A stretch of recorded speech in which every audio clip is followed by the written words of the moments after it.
Shalom anak-anak ibu semuanya, bagaimana kabarnya hari ini? Ibu harapkan kita semua dalam keadaan baik. Baiklah, kita masuk ke materi kita pada hari ini, yaitu bab 3, di mana yang berjudul tentang baptisan sebagai tanda milik Kristus. Sebelum kita memulai pembelajaran kita, mari sama-sama kita berdoa. Kita bersatu di dalam doa. Terima kasih Bapa, terima kasih Yesus, pada saat pagi yang indah ini kami bersyukur karena Tuhan masih memberikan kami kesempatan untuk kami dapat melakukan aktivitas belajar mengajar kami. Kami mengundang Roh Kudus-Mu Tuhan hadir di tengah-tengah kami, mengurapi kami, memberikan kami pemahaman agar kami mampu memahami akan apa yang kami pelajari dan kami dapat menerapkannya dalam kehidupan kami masing-masing.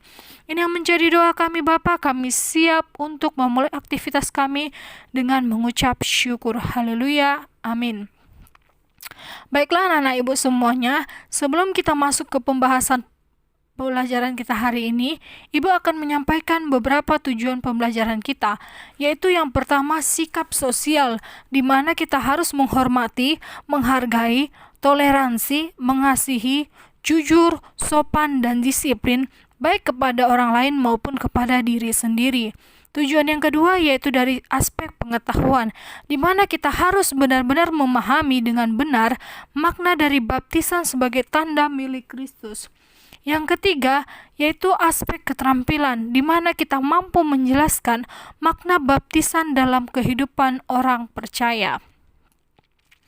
Adapun bahan Alkitab kita hari ini yaitu yang pertama tertulis dalam Kisah Para Rasul 19 ayat 4-6 dan Roma 6 ayat 1-6. Anak-anak ibu semuanya boleh membacanya di rumahnya masing-masing. Baiklah, kita masuk pada poin selanjutnya, yaitu A. Pengantar. Nah, sebelum kita masuk kepada pembahasan inti kita, di sini ada dikatakan carilah sebuah gambar mengenai baptisan, kemudian jelaskan secara rinci gambar tersebut. Kemudian kamu tulis di buku tulismu, yaitu hasil wawancaramu dengan orang tuamu di rumah, mengenai tanggal, bulan, dan tahun berapa kamu dibaptis, siapa yang membaptismu, dan apa kata orang tuamu tentang arti baptisan. Nah, anak-anak ibu semuanya boleh menuliskannya di dalam bukunya masing-masing. Baiklah, kita masuk pada poin yang kedua, yaitu B, arti baptisan. Sebelumnya di sini ada kegiatan yang pertama, yaitu mempresentasikan laporan hasil temuan dari berbagai bacaan, yaitu 1. Mengenai arti baptisan, 2. Tujuan baptisan, 3. Dan persyaratan menerima baptisan. Anak-anak ibu semuanya boleh mencari ya di buku atau di Google mengenai ketiga tugas tersebut. Baiklah, selanjutnya kita masuk pada kegiatan kita, yaitu kegiatan kedua, di mana yaitu memahami arti baptisan menurut Alkitab. Baptisan berasal dari bahasa Yunani, yaitu baptizo, berarti menyelamkan atau mencelupkan.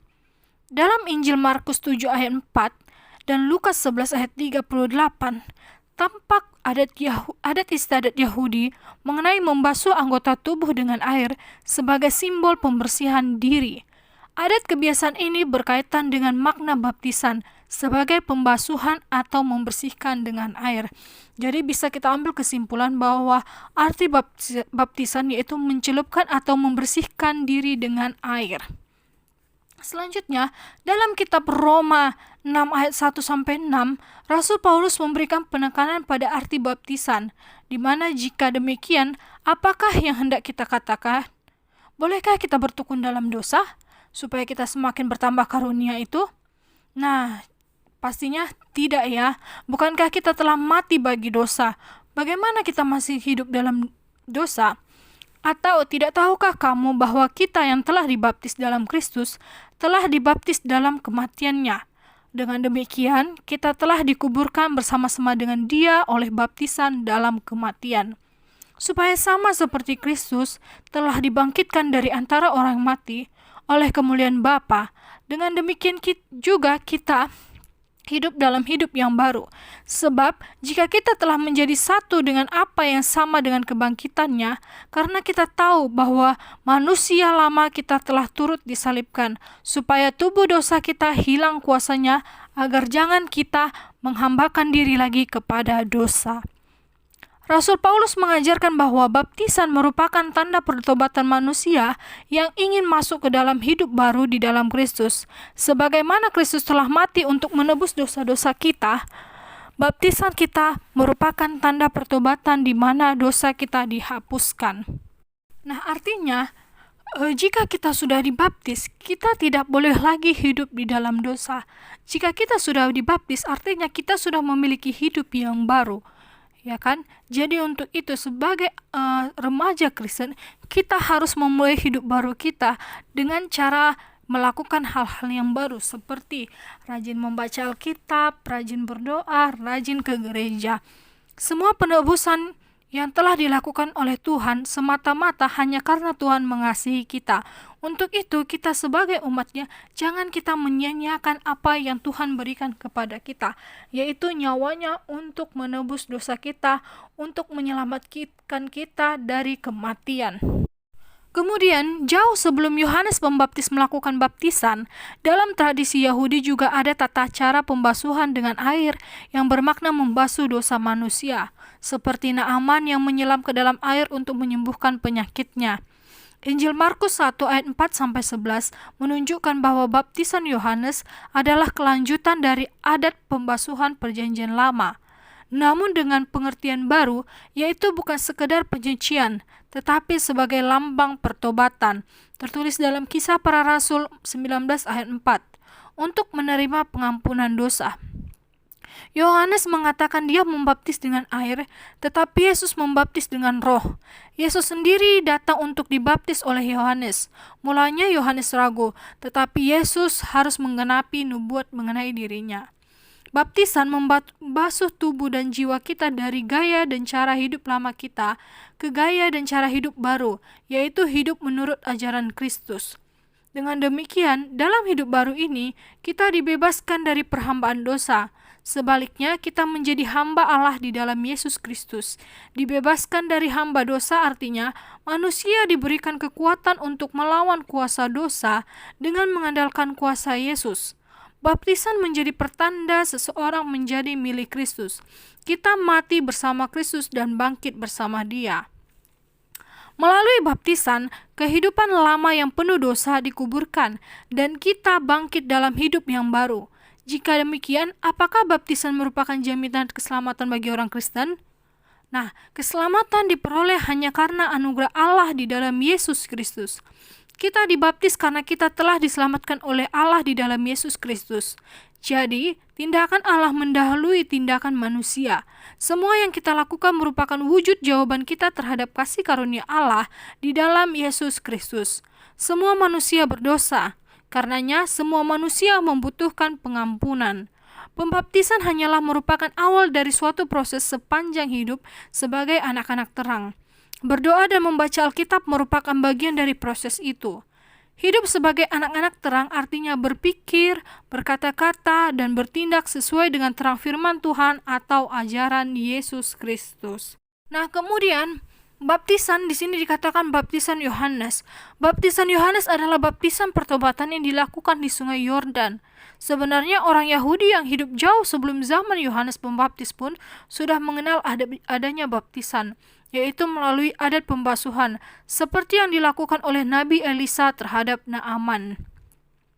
Adat pembasuhan perjanjian lama lebih mempunyai arti sebagai penyucian diri, sedangkan baptisan Yohanes bersifat eskatologis, menuju kepada Kristus yang akan membaptiskan dengan Roh Kudus.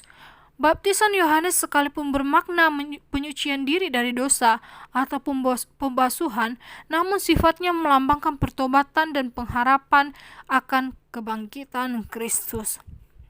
Selanjutnya itu baptisan anak-anak. Ada gereja yang melaksanakan baptisan untuk anak-anak, tetapi ada juga gereja yang hanya mengakui baptisan orang dewasa. Banyak gereja di Indonesia memilih untuk membaptiskan seseorang sejak bayi, dan baptisan dilakukan berdasarkan pengakuan dan iman orang tuanya. Dalam Injil Lukas 18 ayat 16a, Matius 19 ayat 14a, Markus 10 ayat 14a, Yesus memarahi murid-muridnya yang ingin menghalang-halangi anak-anak datang kepadanya. Dia mengatakan, Biarlah anak-anak itu datang kepadaku, jangan menghalang-halangi mereka. Yesus memberkati anak-anak. Maka baptisan anak-anak memiliki dasar dalam Alkitab bahwa Yesus sendiri menyambut anak-anak dan memberkati mereka. Jadi, baptisan anak-anak memiliki dasar dalam Alkitab. Begitu pula baptisan orang dewasa. Nah, selanjutnya dikatakan bahwa baptisan itu merupakan perintah Yesus, di mana dalam Injil Matius 28 ayat 19-20, Yesus minta murid-muridnya untuk pergi ke seluruh penjuru bumi, kabarkan Injil Kerajaan Allah, dan baptis orang-orang percaya dalam nama Bapa, Anak, dan Roh Kudus. Yesus menginginkan agar keselamatan diperluas mencakup seluruh bangsa. Keselamatan yang pada mulanya dipahami hanya milik bangsa Israel sebagai umat pilihan, kini diperluas Yesus menjadi milik semua bangsa. Setiap orang dari berbagai bangsa yang percaya kepadanya menjadi muridnya. Tandanya adalah melalui baptisan dan mereka pun menerima anugerah keselamatan. Jadi, unsur percaya amat penting dalam baptisan, yaitu hanya orang yang percaya kepada Kristus dan orang yang bertobat yang akan menerima baptisan kudus. Selanjutnya kita masuk ke dalam poin C, yaitu baptisan percik atau selam. Sejak beberapa waktu lalu, banyak terjadi perdebatan mengenai cara baptisan, mana yang lebih alkitabiah. Namun, Alkitab tidak memberikan penekanan pada cara baptis tertentu. Alkitab lebih memberikan penekanan pada makna baptisan. Tiap gereja melakukan cara baptisan menurut tradisi dan aturan gereja masing-masing. Yang terpenting bukan cara seorang dibaptis, melainkan bagaimana baptisan itu sendiri. Nah, demikianlah pembahasan materi kita hari ini. Adapun kesimpulan yang dapat kita ambil dari pembahasan kita hari ini yaitu 1. Baptisan merupakan salah satu sakramen dalam gereja Protestan yang mengakui 2 sakramen, yaitu sakramen perjamuan kudus dan baptisan kudus. Yang kedua, baptisan kudus merupakan tanda seseorang menjadi bagian dari persekutuan orang percaya yang telah bertobat dan bersedia hidup baru dalam anugerah Yesus Kristus. Yang ketiga, semua orang yang telah dibaptis dalam nama Bapa, Putra, dan Roh Kudus adalah orang-orang yang telah menjadi bagian atau anggota dari persekutuan orang percaya. Jika seseorang dibaptis pada masa anak-anak, dia dibaptis berdasarkan pengakuan dan iman orang tuanya. Demikianlah materi kita hari ini. Ibu harapkan kita semuanya dapat memahaminya. Baiklah, kita tutup dalam doa. Terima kasih Bapa, terima kasih Yesus, kami sudah belajar mengenai baptisan sebagai tanda milik Kristus. Biarlah Tuhan apa yang sudah kami pelajari dapat kami pahami dan dapat kami terapkan dalam kehidupan kami masing-masing. Ini yang menjadi doa kami Bapa. Kami sudah berdoa dan mengucap syukur. Haleluya. Amin. Shalom, Tuhan Yesus memberkati.